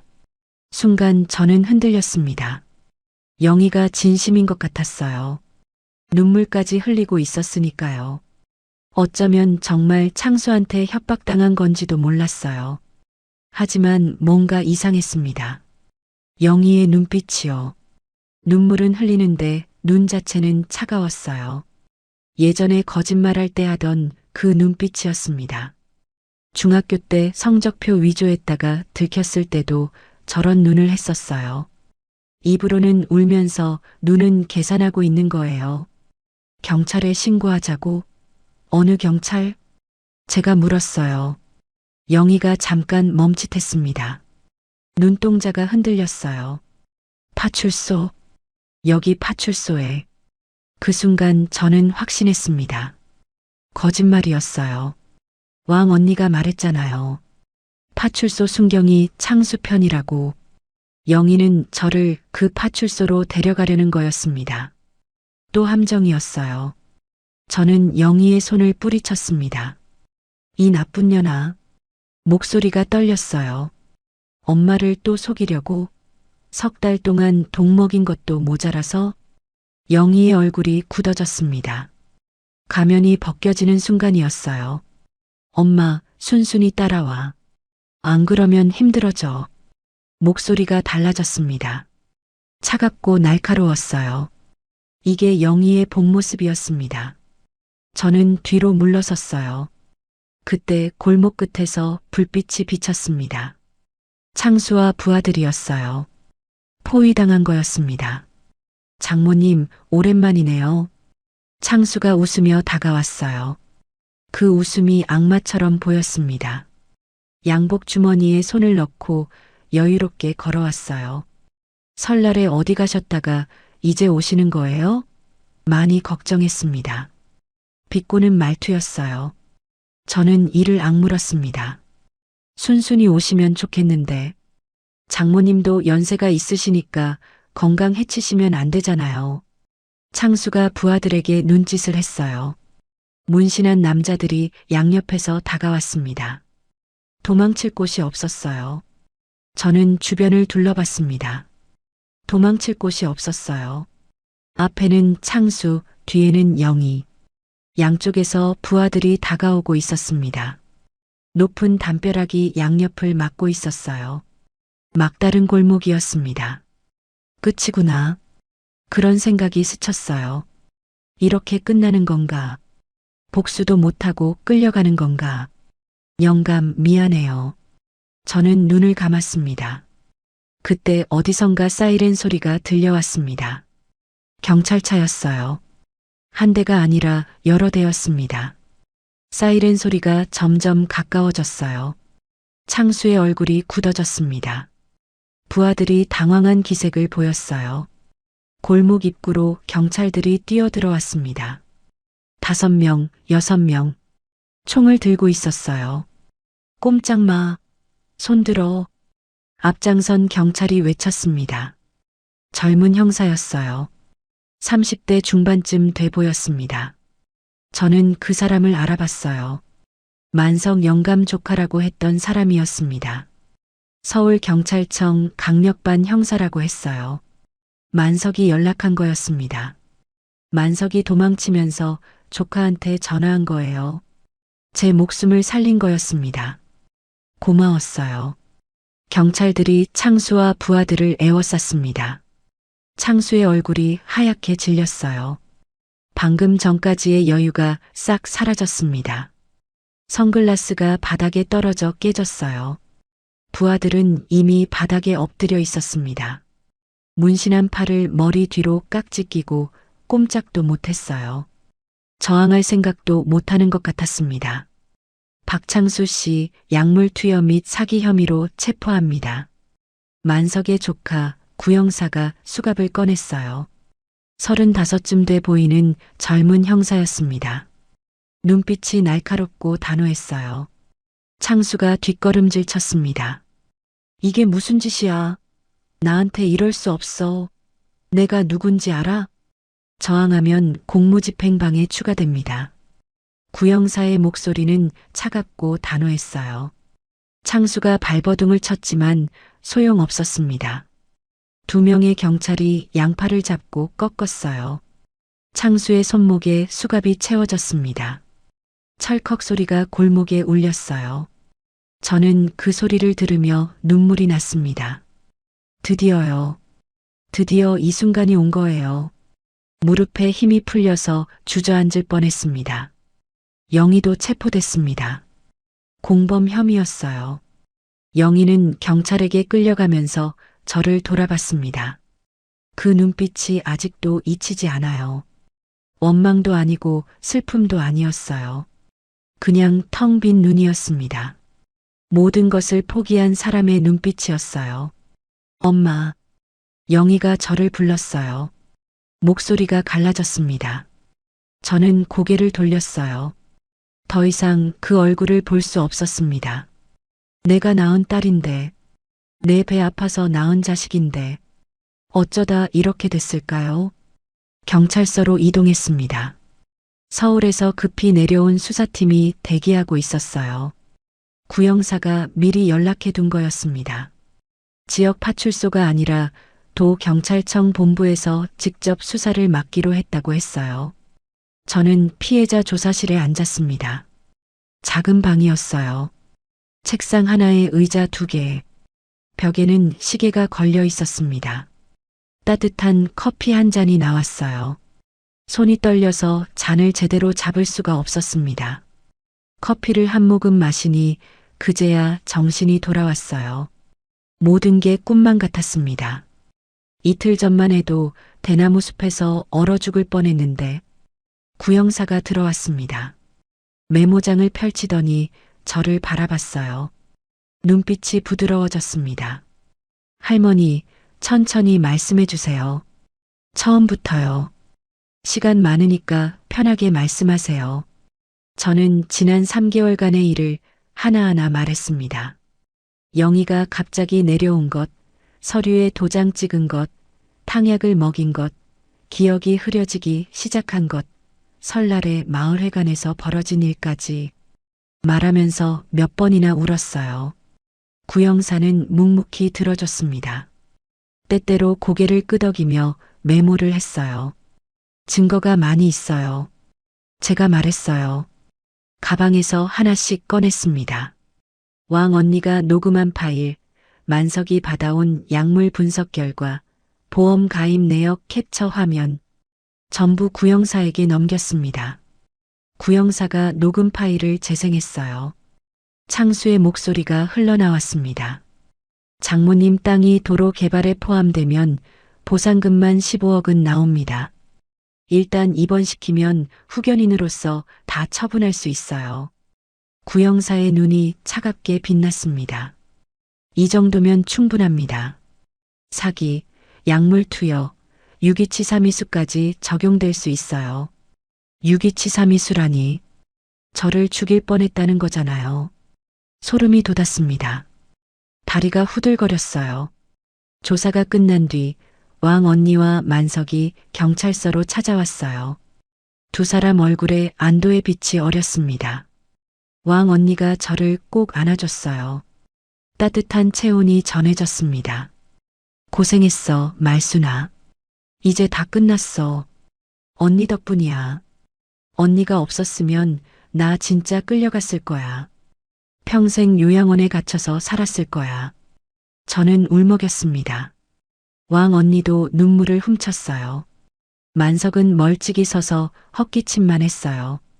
하지만 눈가가 붉어진 게 보였습니다.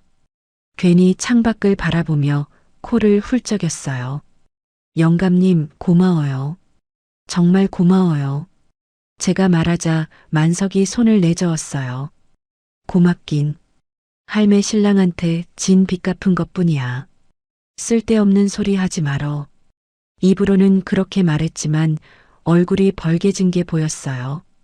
무뚝뚝한 영감도 속마음은 따뜻한 거였습니다. 그날 밤 저는 왕 언니 집에서 잤습니다. 비닐하우스에서 며칠을 보냈더니 따뜻한 방이 천국 같았어요. 왕 언니가 끓여준 된장찌개를 먹고 뜨끈한 아랫목에 누웠습니다. 하지만 잠이 오지 않았어요. 눈을 감으면 영희 얼굴이 떠올랐거든요. 어릴 때 웃던 얼굴, 대학 합격했다고 좋아하던 얼굴, 그리고 오늘 수갑 채워진 채 끌려가던 얼굴.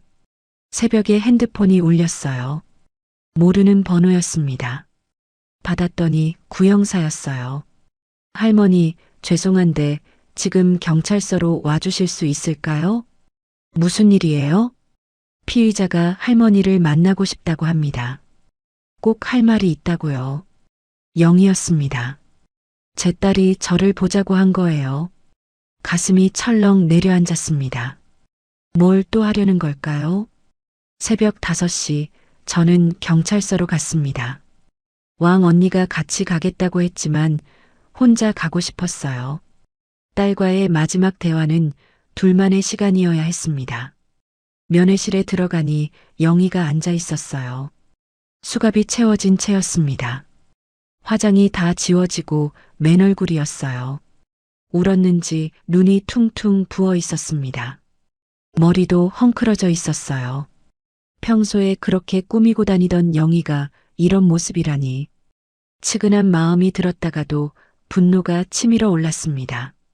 저는 맞은편에 앉았어요. 한동안 아무 말도 없었습니다. 침묵이 무겁게 내려앉았어요. 벽시계 초침 소리만 똑딱똑딱 울렸습니다. 엄마.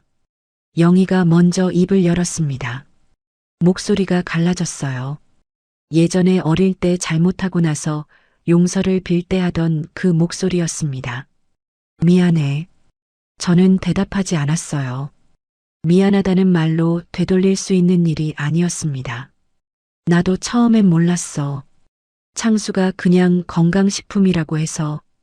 진짜 몰랐어요. 그게 변명이 되니? 제 목소리가 날카롭게 나왔습니다. 3개월 동안 매일 먹였잖아. 엄마가 이상해지는 거 보면서도 계속 먹였잖아. 영희가 고개를 떨궜어요. 무서웠어요. 창수가 내가 빠지면 나도 같이 망한다고. 빚이 너무 많았어요. 빚이 많으면 엄마를 팔아도 되는 거야? 저는 목소리가 떨렸습니다. 내가 널 어떻게 키웠는데. 콩나물 장사하면서 손톱이 까지도록 일했어. 내 학비 대느라 밥 굶은 날이 얼마인 줄 알아? 내가 대학 갈 때 논 팔아서 등록금 냈어. 그런 엄마한테 어떻게 이럴 수 있어? 눈물이 흘렀어요. 억울함과 배신감이 한꺼번에 쏟아졌습니다. 목이 메어서 말이 안 나왔어요. 영희도 울기 시작했어요. 어린아이처럼 훌쩍훌쩍 울었습니다. 알아요. 다 알아요. 그래서 더 미안해요. 미안하면 뭘 해? 이미 다 끝났는데. 저는 자리에서 일어났습니다. 더 있으면 마음이 약해질 것 같았어요. 엄마. 영희가 불렀습니다. 저는 멈췄어요. 뒤돌아보지는 않았습니다. 하나만 알아줘요. 창수 뒤에 더 큰 사람이 있어요. 저는 돌아봤습니다. 무슨 소리야? 이 계획 전체를 짠 사람이 따로 있어요. 창수는 그 사람 밑에서 일하는 거예요. 누군데? 영희가 입술을 깨물었어요. 조 회장이요. 조강태 회장. 그 땅을 진짜로 노리는 사람은 그 사람이에요. 조강태. 처음 듣는 이름이었습니다. 하지만 어딘가 익숙한 느낌도 들었어요. 어디서 들어본 것 같기도 하고요. 창수 회사가 그 사람 거예요. 창수는 그냥 사위 노릇하면서 일을 진행한 거고, 진짜 주인은 조 회장이에요. 저는 할 말을 잃었습니다. 상대가 더 컸어요. 창수 위에 또 다른 사람이 있었던 거예요. 왜 이제야 말하는 거야? 무서웠어요. 그 사람 힘이 얼마나 센지 알면 엄마도 무서울 거예요. 영희의 눈에 공포가 서려 있었습니다. 연기가 아니었어요. 저는 면회실을 나왔습니다. 머릿속이 복잡했어요. 싸움이 끝난 줄 알았는데 더 큰 적이 남아 있었습니다. 구형사에게 영희가 한 말을 전했어요. 구형사의 표정이 심각해졌습니다. 눈썹을 찌푸리며 뭔가 생각에 잠겼어요. 조강태 회장이요. 이 지역 개발 사업을 여러 개 따낸 사람입니다. 건설 쪽에서 꽤 유명해요. 정치권에도 줄이 있다는 소문이 있고요. 그 사람이 진짜 배우라는 거예요? 가능성은 있어요. 하지만 증거가 없으면 손을 못 대요. 그 정도 인물은 함부로 건드렸다가는 오히려 역풍 맞아요. 구형사가 한숨을 쉬었습니다. 일단 박창수부터 제대로 조사해 봐야 해요. 그 과정에서 조 회장 연결고리가 나오면 좋고요. 저는 주먹을 쥐었습니다. 여기서 끝낼 수 없었어요. 진짜 도둑을 잡아야 했습니다. 제 땅을 노린 진짜 악당을요. 아침 해가 떠오르고 있었어요. 경찰서 창문으로 붉은 햇살이 들어왔습니다. 설날 다음 날 아침이었어요. 불과 이틀 전만 해도 저는 떡국을 먹다가 도망쳤습니다. 그리고 지금은 경찰서에서 딸과 사위를 고소한 사람이 됐어요. 복잡한 감정이 밀려왔습니다. 슬프기도 하고 화가 나기도 하고 허탈하기도 했어요. 하지만 한 가지는 확실했습니다. 아직 끝나지 않았다는 것. 조강태라는 진짜 배우가 남아 있었어요. 저는 창밖을 바라봤습니다. 해가 밝게 떠오르고 있었어요. 새로운 싸움이 시작되고 있었습니다. 76 먹은 늙은이가 거대한 건설 회장과 싸워야 한다니. 무섭기도 했지만 물러설 수는 없었어요. 영감, 지켜봐 주세요. 끝까지 싸울게요. 반드시요. 저는 주먹을 불끈 쥐었습니다. 복수의 칼날은 아직 다 갈리지 않았어요. 싸움은 아직 계속됩니다. 일주일이 지났습니다. 창수는 구속 기소됐어요. 약물 투여, 사기, 유기치사미수 혐의였습니다. 영희는 공범으로 기소됐지만 자수와 수사 협조를 인정받아 불구속 상태로 재판을 받게 됐어요. 문신한 부하들도 함께 구속됐습니다. 하지만 조강태 회장은 여전히 잡히지 않았어요. 증거가 부족했습니다. 창수가 입을 열지 않았거든요. 조 회장과의 연결고리를 끝까지 부인했어요. 저는 초조했습니다. 진짜 배우가 빠져나가는 걸 지켜볼 수만은 없었어요. 그러던 어느 날 구형사한테서 연락이 왔습니다. 할머니, 좋은 소식이 있어요. 창수가 드디어 입을 열었습니다. 심장이 쿵 뛰었어요. 진짜요? 네. 조 회장이 자기를 버렸다는 걸 알고 나서 태도가 바뀌었어요. 알고 보니 조 회장이 변호사를 통해 창수에게 메시지를 보냈다고 했어요. 모든 책임을 창수한테 뒤집어 씌우겠다는 내용이었습니다. 배신당한 창수가 분노해서 전부 털어놓기 시작한 거예요. 창수의 진술에 따르면 조 회장이 처음부터 모든 계획을 짰다고 했습니다.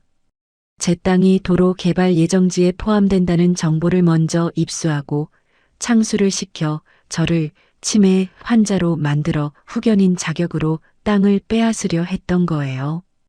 약도 조 회장이 구해줬다고 했습니다. 창수 회사 자체가 조 회장 소유였고 창수는 그냥 바지 사장이었어요. 월급 받고 시키는 대로 한 거였습니다. 이틀 후 조강태 회장이 체포됐습니다. 뉴스에서 봤어요. 왕 언니 집 텔레비전 앞에 앉아서 봤습니다. 양복 입은 노인이 경찰에 끌려가는 장면이었어요. 이른이 넘어 보이는 사람이었습니다. 흰 머리에 주름진 얼굴. 저와 비슷한 나이였어요. 기자들이 마이크를 들이대자 고개를 숙이고 얼굴을 가렸습니다. 같은 세대를 살아온 사람이 어떻게 이런 짓을 했을까요? 씁쓸했어요. 조 회장은 제 땅만 노린 게 아니었습니다. 비슷한 수법으로 독거노인 3명의 땅을 이미 빼앗은 전력이 있었어요.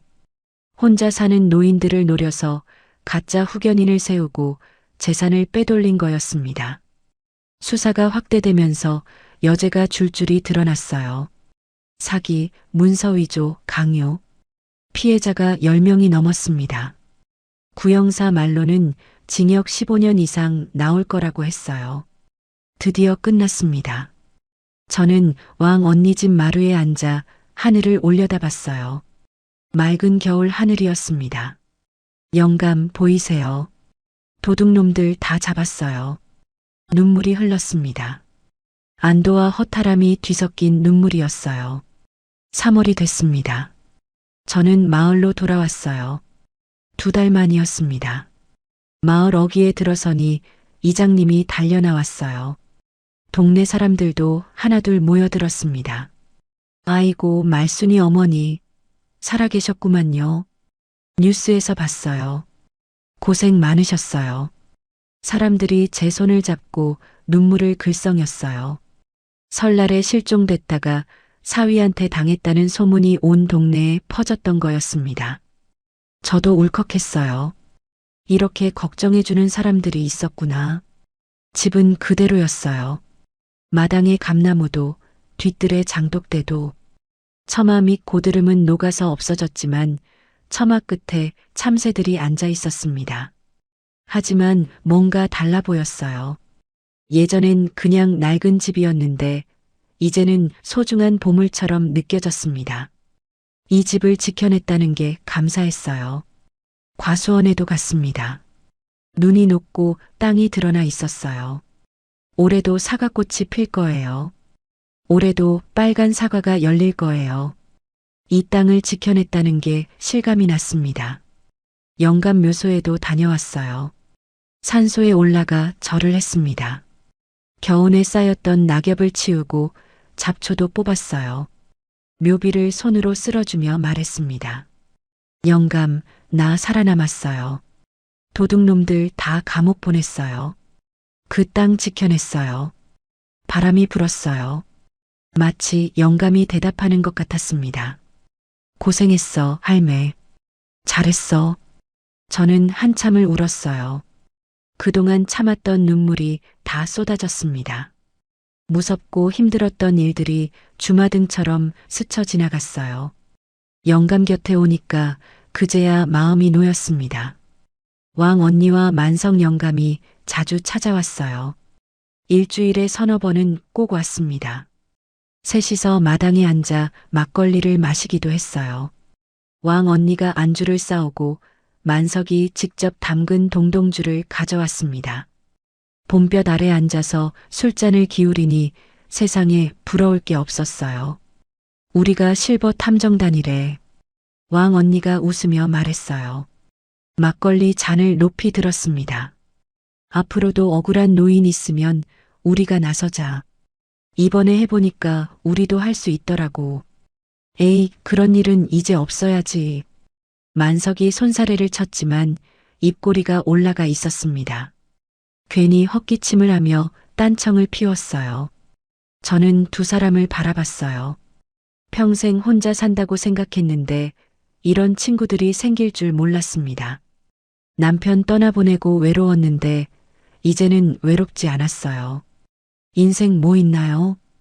76에도 새 친구가 생기는 거예요. 4월 어느 날 영희가 찾아왔습니다. 마당 끝에 서서 저를 바라보고 있었어요. 검은 원피스를 입고 있었습니다. 화장기 없는 얼굴이었어요. 한참을 망설이다가 천천히 다가왔습니다. 얼굴이 많이 야위어 있었어요. 광대뼈가 도드라지고 눈 밑에 그늘이 져 있었습니다. 엄마. 저는 대답하지 않았습니다. 아직 마음의 준비가 안 됐어요. 영희를 보니 분노와 연민이 동시에 밀려왔습니다. 재판받고 나서 많이 생각했어요. 매일 밤 잠이 안 왔어요. 영희가 고개를 숙였어요. 목소리가 떨렸습니다. 용서해달라는 말 안 할게요. 그럴 자격 없는 거 알아요. 그냥 엄마한테 제대로 사과하고 싶었어요. 영희가 무릎을 꿇었습니다.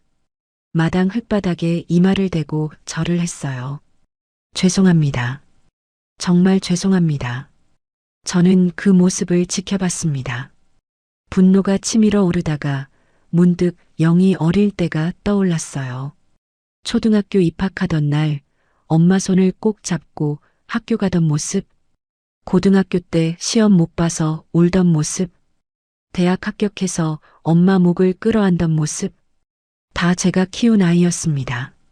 한참 후 저는 입을 열었어요. 일어나. 영희가 고개를 들었습니다. 눈물 범벅이었어요. 용서는 못해. 아직은. 영희의 얼굴이 굳어졌어요. 근데 밥은 먹고 가. 영희가 멈칫했습니다. 저는 부엌으로 들어갔어요. 된장찌개를 끓이기 시작했습니다. 영희가 좋아하던 순두부 된장찌개요. 둘이 마주 앉아 밥을 먹었습니다.